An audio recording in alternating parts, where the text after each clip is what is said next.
I know that whatever you ask of God, God will give you. Jesus said to her, your brother will rise. Martha said to him, I know he will rise in the resurrection of the last day. Jesus told her, I am the resurrection and the life. Whoever believes in me, even if he dies, will live. And everyone who lives and believes in me will never die. Do you believe this? She said to him, yes, Lord, I have come to believe that you are the Messiah, the Son of God, the one who is coming. The Gospel of the Lord. Praise to you, Lord Jesus Christ. Marami po ang nagsasabi na ang buhay daw ng isang tao, ang buhay natin ay parang isang kanta. So, papasilin ko yung mga kanta. Merong mga kanta na isang istansa lang, dalawang istansa, tatlong istansa, apat, lima, depende sa paano nilikado yung composer yung kanta. Merong mga kanta na tungkol sa pagmamahal, sa kasaya, malungkot, merong tungkol sa mga pag-iiwan. Iba-iba ang kanta, pero meron po silang pagkakapareho sa isang pareho. Lahat ng kanta, merong pag-usan. So, merong hindi ng buhay ng tao, diba? Merong nasa tepa ng ugali nila, hindi ba nasa silayan ng mundo na mamatay ng buhay. Merong nasa kalagitnaan pa ng buhay, hindi kaya mawala na, diba? Meron namang 100 years old na, nagre-reklamo naman, diba? Sabihin nila, bakit nakalimutan ako ng Panginoon? Buhay pa rin, diba? Hindi naman sila mamatay naman, diba? Merong ang buhay natin, minsan masaya, minsan malungkot. Merong buhay na punong-puno ng pag-iiraw, dahil sa mga problema. Pero hindi naman part ng buhay natin na punong-puno ng pagmamahal natin, nararanasan natin yung mga nagdiyos sa pangalan. Iba-iba man ang buhay natin, meron din tayo pagkakaroon tayo. Kung tayo dahil din sa ating katapusan, tulad ng isa. Ang makamit natin na sinayan, dumating na sa kanyang katapusan, tapos na ang kanyang awit ng buhay, kasama na yung kanyang pamilya. Siguro magandang itanong po natin, ano ang tinuturo ng Diyos kapag pinag-uusapan tungkol sa pamatay? Meron po tatlong bagay na ipinapaalaala sa atin ng Diyos kapag tayo nag-iwan wala ng isa para sa isa namatay. Una, the Lord asks us to believe. Pangalawa, the Lord asks us to let go. At yung pangatlo, the Lord asks us to let go. So yung pupuna is, the Lord asks us to let go. Tinuturuan tayo ng Diyos na magtuwan. Sa ating pong Ebanghelyo, diba, ano yung sabi ni Marta sa ating Panginoon? Panginoon, kung narito ko lamang, hindi mamamatay ang aking kapatid. Nagiging si Marta. Pero napakaganda ng tumulaan ng Panginoon Jesus kay Marta. Ito sabi niya, I am the resurrection and the life. Whoever believes in me, even if he dies, will live. And everyone who lives and believes in me, will live. Aaminin ko po, hindi ko pakilala sa inyo. Kasi natin sa langit, hindi ko alam kung pwede siya makapasok sa langit.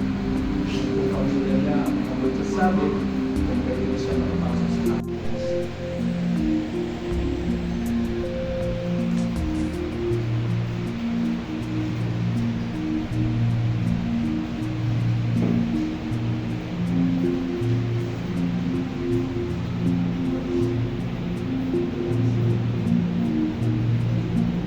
Our response, receive the soul and present him to God the Most High. Receive his soul and present him to God the Most High. Saints of God, come to his aid, hasten to meet him, angels of the Lord. Receive his soul and present him to God the Most High. May Christ who called you take you to himself. May angels lead you to the bosom of Abraham. Receive his soul and present him to God the Most High. Then the rest brought unto you, O Lord, and let the perpetual light shine upon him. Receive his soul and present him to God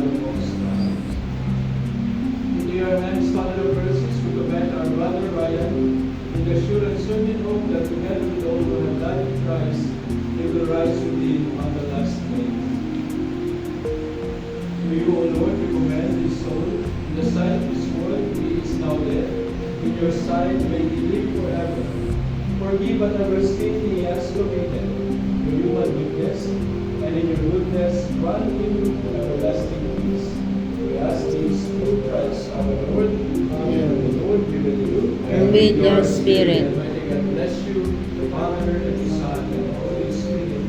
Amen. As he said that, go in peace. Thanks be to God.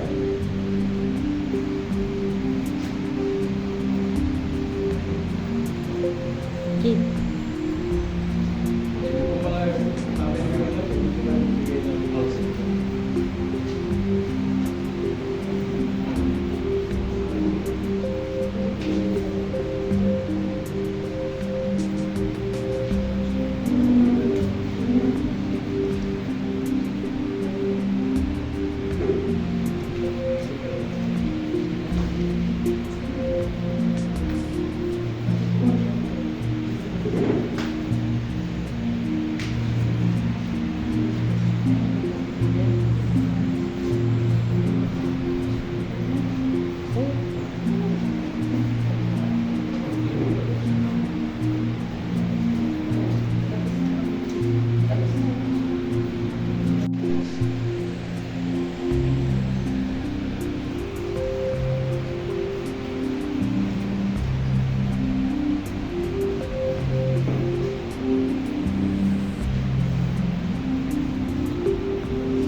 Our response, receive his soul and present him to God the Most High. Receive his soul and present him to God the Most High. Saints of God, come to his aid, hasten to meet him, angels of the Lord. Receive his soul and present him to God the Most High. May Christ who called you take you to himself, may angels lead you to the bosom of Abraham. Receive his soul and present him to God the Most High. And then the rest grant unto you, O Lord, and let perpetual light shine upon you. Receive his soul and present him to God the Most High. Into your hands, Father of mercies, we commend our brother Ryan, in the sure and certain hope that together with all who have died in Christ, they will rise with him on the last day. To you, O Lord, we commend his soul. In the sight of this world, he is now dead. In your sight, may he live forever. Forgive whatever sin he has committed, your human weakness, and in your goodness, grant him everlasting peace. We ask this through Christ our Lord. Amen. The Lord be with you. And with your spirit. And may God bless you, the Father, and the Son, and the Holy Spirit. Amen. As he said that, go in peace. Thanks be to God.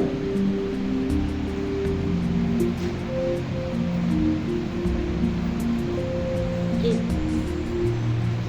Ito po mga aming mga nagbibigay ng housing.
minute.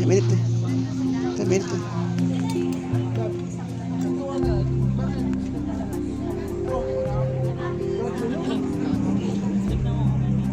Ayan eh. Ba't ko lang yung video? Tigas na. Ganda dito. First time dumaan dito sa...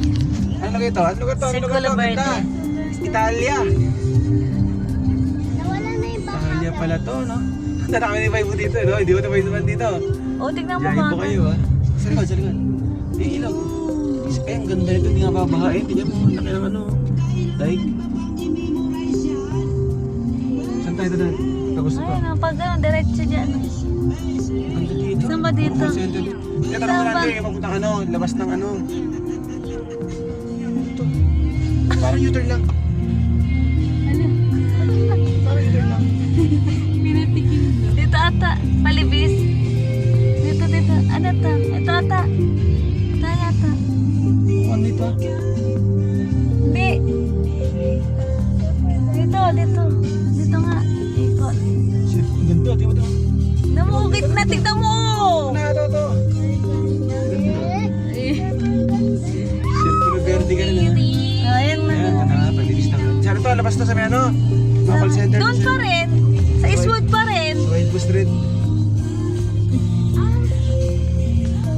Mali Industrial C5 po. At least napuntahan natin ito. Napuntahan yung inis ko. Noon ang dadaanan natin to eh. Bawal dumaan dito eh. Lumikord po sa gitna. Oh. Ano yung gitna niya? Uy, gagi. Racetrack. RC. Ito na yung mga call center ay po. Yung ano na party namin sa CBI. Ay, dito pala yun. Naglakad kami dito eh. Pinaganda na pala talaga to. Ito yung buong bagong bayan na buong kaya yaman ng bagong bayan. Ay, hindi. Pagpasok pala to. ITI pala to, ano? Dito IPI, bagong bayan to. Ha? Kailangan naglakad dito. Nung nandyan kami, nakastay kami sa ano. Yeah, sa si condo. Kali Industria. Nakay ako. Sa ano, yung... Ano ba to yung ano mo? Circulo Verde nga. Ayun o, circle. Paano sa dadaan? Ayun o, dito. Lapasan. Ano? Kaliwa? Oo, kaliwa. Kaliwa boy, diretso. Diretso lang, tapos kaliwa. U-turn parang pa-elliptical na yun. Oo. Ayun, Yan na, oh. Rodriguez. Sige tayo. Ayan, dyan na. Kanan, May katukuyan ka pabikot. dyan. Uy, di dyan. Hindi dyan dun, oh. Ayun o, paikot to. Ay, ikot ka. Ay, Paikot. May food ka rin, ah. Yan na, dyan kami yun ako. Elliptical road. Ngayon lang first pass dito. Starbucks. Diretso dyan. Start buko, meron dyan. O, kita mo, nabi ko parang piling ko sa bumalik ka. Kaya bumalik ako. Ayan, sarado. Oo, di ba sarado, Rico? O, di ba? Ganda ng desisyon ko. Sandali.